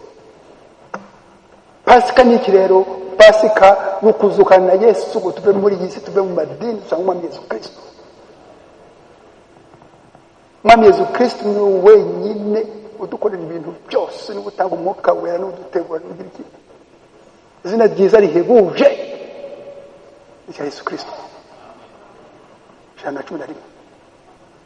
Nta yindi mana yindi baho, nta yindi zina twahawe munsi y'ijuru twakirizwa mu izina rya Yesu. Haleluya. Niyo Pasika yacu. Ntabwo Pasika yacu ari skoro, ari inzoga, ari kurya, ari gusinda, ari gukora ibyaha. Ibyo bintu bifite ba nyirabyo. Ntabwo banika Edeni ya Satani. Naho Pasika yacu ni ukwisuzuma. Haleluya. Kwisuzuma. Izo mbaraga zazuye wa mubiri wa Yesu, yuko Imana yamuvuyemo ari muri Getsemani icyo joro bagiye kumufata. Imana igerekera imuvamo. Agneau de Dieu, mwana w'intama y'Imana. Niho rero igaragaze asenga inshuro 3 muri iryo joro, avuga ati Imana, ati bishoboka mu gikombe neko gicamo, atariko bibe ubushake bwawe bwe kuba atushake wanjye. Yari gahunda y'Imana. Haleluya. Mbifurije Pasika nziza mwese. Tadahaguruke.